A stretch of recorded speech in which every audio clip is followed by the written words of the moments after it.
morning students. Today we'll discuss about the BJT biasing in integrated circuits. So when you are designing the amplifier circuit with the discrete components, we always prefer the self bias circuit. Yes, because it will provide the good stability also. So when you are designing the self bias circuit, we require the R1, R2, RC, RA resistors. So coming to the when you are fabricating the same amplifier with the self bias on a silicon chip, that means in integrated circuits, again we require the R1, R2, RC, RA resistors as to provide the self bias.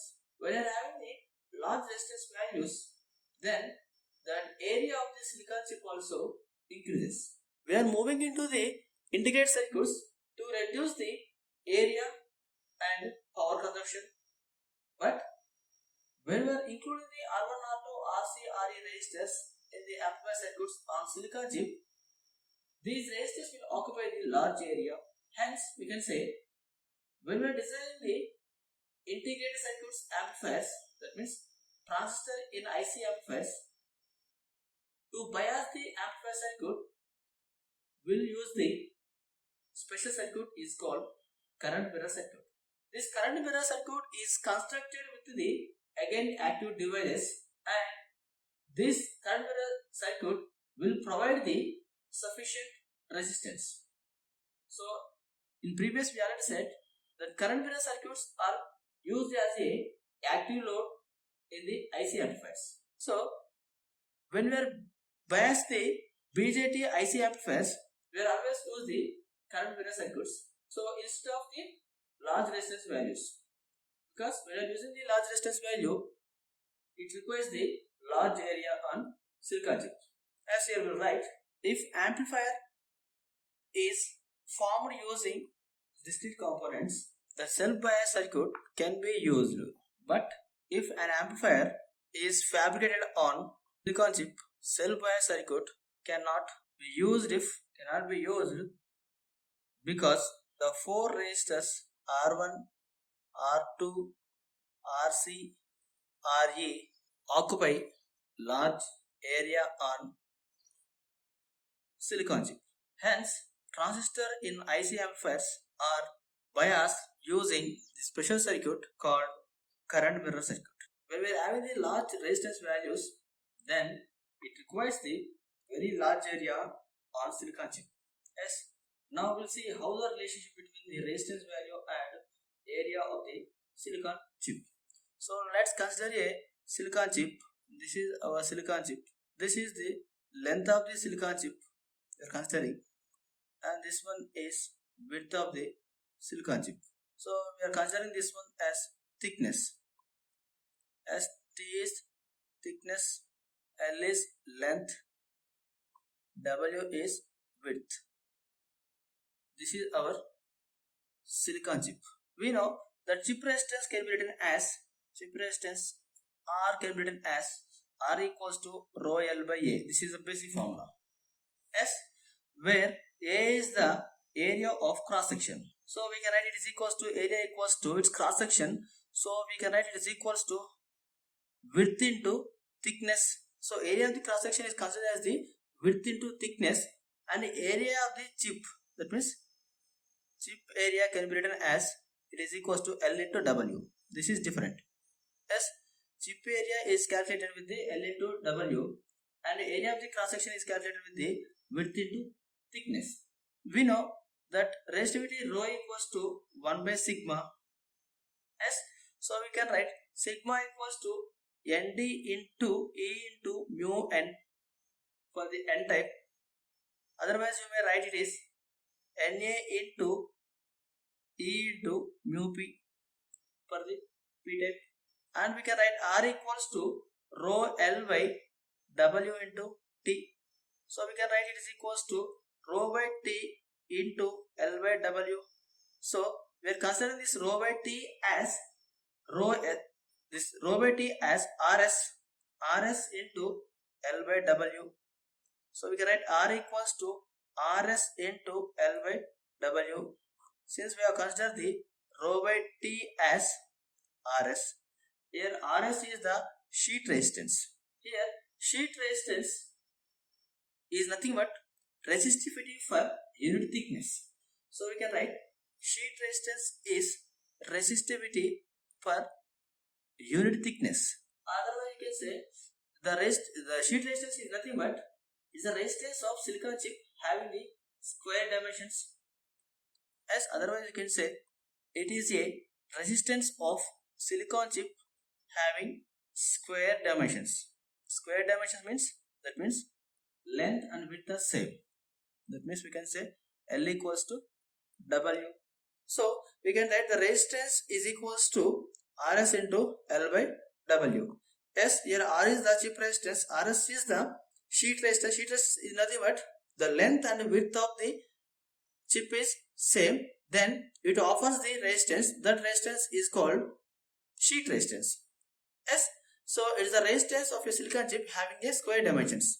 Otherwise you can say it is nothing but resistivity per unit thickness. As to get the larger resistance value, the chip length will be increases, that L will be increases. Here R is directly proportional to the L, chip length. Then we can say the chip area is also increases. When L increases, the chip area is also increases.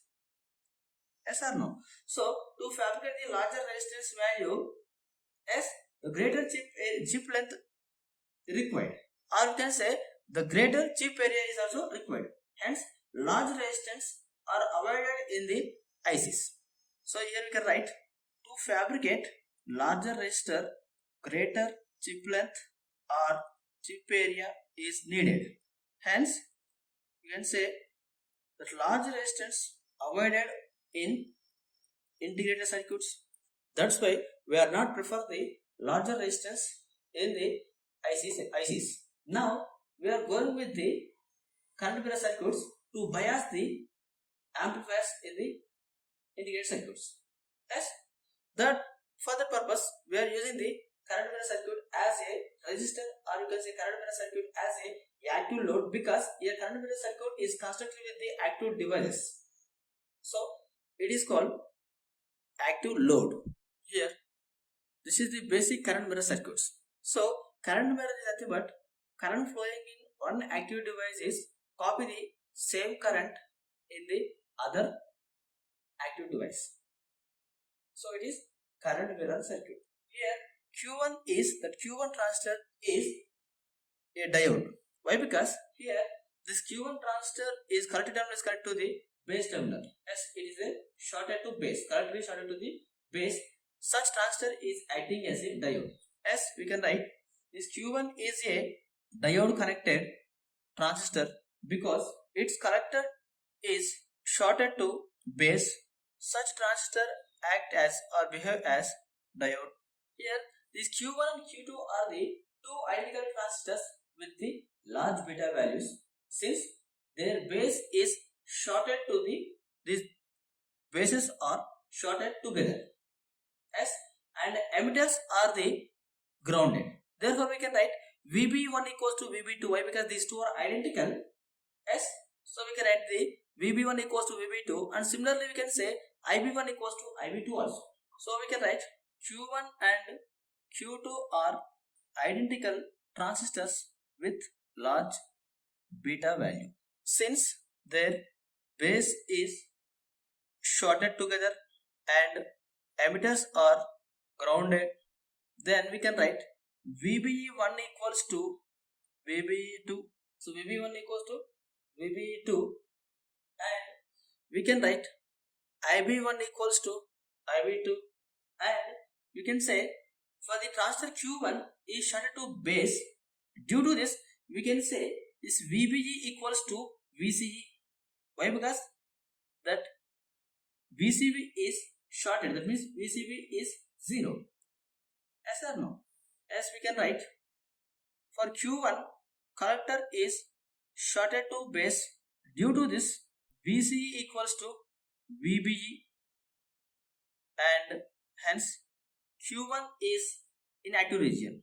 So we can write here the current flowing in this current terminal is, we are considering is a entering current or input current. So we can write input current In equals to, we can write it is equals to what we can write? VCC minus VBE by R.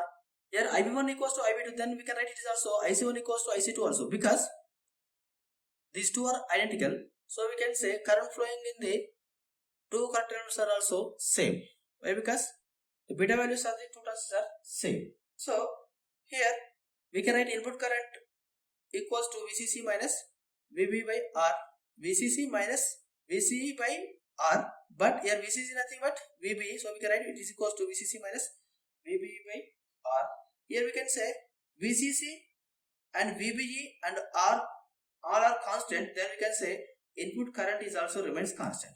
Since VCC, R and VBE are constant, then input current is also remains constant. And we can write here this IC2 current is nothing but output current. We are naming this one as output current. As we can write IC out equals to IC2 also.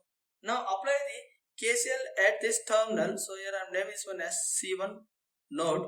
So apply the KCL at this C1. Then we can write I input current equals to IC1 plus 2IB1. So we can write input current I in equals to IC1 plus IB1 equals, we can write in terms of the ICs, then we can write 2 into IC1 by beta. From this we can write IC1 equals to I in by 1 plus 2 by beta. So we can write I out equals to, we know it is equals to IC2, it is equals to IC1, as we can write is equals to I in by 1 plus 2 by beta. So we can write I out equals to I in by 1 plus 2 by beta. So if transistor has the large beta, then we can say the 2 by beta can be neglected. So here we can write if transistor has large beta, then 2 by beta can be neglected. Therefore we can write I out equals to I input. Current flowing in the first active device, that means Q1 transistor, is same as the current flowing in the second transistor Q2. So we can say it is mirror current of input current. Yes. So output current is a mirror current of input current, and this circuit is called current mirror circuit. So here we can write output current is mirror of input current. Hence circuit is called current mirror circuit. Since input current is constant, we know. Why? Because this equals to input current equals to VCC minus VB by R. So since input current is constant, a current mirror supplies the constant output current. Hence we can say the circuit is also called as constant current source. As we can write, since input current is constant, a current mirror supplies constant output current. Hence it is also called constant current source. So the resistance in between the C2 and ground, that means collector 2 and ground, is known as output resistance of this current mirror circuit. So you can write, so the resistance in between collector 2 and ground is known as output resistance of current mirror. It is same as dynamic output characteristics of Q2. So we can write R out equals to R naught of Q2 transistor. So we can write R out equals to, we know this is VA plus VCE by I out. So we can write approximately it is equals to VA by I out. So compared to the early voltage, this VCE is smaller. As here VA is early voltage. So we can say here VA is more greater than the VCE. Then what happens? This current mirror offers, when VA is large, then what happens? Output resistance is also more. So then current mirror has large output resistance. So you can say if VA is, example, if VA is equals to 100 volts, I out equals to, we can consider it a very small 1 milliampere. Then what could be the R out? R out equals to, we can say 100 kilo ohms. So this current mirror circuit offers the very large resistance value. That's why we are considering this one as a active load. Yes. So you can use this current mirror circuit as a constant current source to the BJT ICs, and you can use this one as a active load in the IC amplifiers. You may have a doubt, sir, you are replacing the resistor with the current mirror circuit, but the current mirror circuit itself having the resistor here. Yes, at the collector of the Q1 transistor. Yes, we are connecting on resistor. That resistance is very small value. So we require the 100 kilo ohms of resistor physically, then it requires a very large area. Yes, we replace that 100 kilo ohm resistor with this current mirror circuit by using the very small value of R at the collector terminal. This is the basic current mirror circuits. As we write the applications here. So we know this current mirror circuit is a constant current source, as which is used to bias the BJT in IC amplifiers. So we can write here, a current mirror is used as constant current source bias the BJT in IC amplifiers. That means in the integrated circuits. So this current mirror is represented with the constant current source. Current mirror is represented with constant current source symbol like this. This is the constant current source. Yes, this current mirror is replaced with this constant current source here. Yes, and you can write this one application. Second application is a current mirror is used as active load. Why? Because it offers the large resistance. Yes, so we can use this current mirror as active load in IC amplifiers to achieve the large voltage gain. Why? Because when you are having the load resistance is more, then voltage gain is also more. Yes, so output resistance of current mirror can be written as, we know, it is equals to, that means the R out will act as load. We are calling it as a active load because it is constructed with the current mirror is constructed with the active components. So we know that load in amplifier may be two types. That may be passive load or active load. Yes. So we know passive load, it is nothing but resistor. Yes. So we can use a resistor is acting as a passive load, or you can use parallel LC network. Coming to the active load, a current mirror is connected in load. These are the applications of the current mirror circuits. As here note, we can write in BJT current mirror, if transistor as dissimilar beta values, then I out equals to, we can write it is equals to beta 2 by beta 1 into In by 1 plus 2 by beta 1. Yes, when you are using the two transistors, the beta values of the two transistors are different. They are not identical. Then we will get the output current equals to beta 2 by beta 1 into In by 1 plus 2 by beta 1. And we can say the basic current mirror can be used if output current is in milliamperes only. So we can write here, basic current mirror can be used if output current in milliamperes. If smaller output current, that means if smaller output current in microamperes is needed, then basic current mirror cannot be used, because to achieve the output current is in microamperes, the resistance value should be very high. That means it should be in mega ohms. So which requires the again large chip area. For that, for the smaller output current, that means when we require the microamperes of current, then we will go with the other circuit that is called Whittler current source.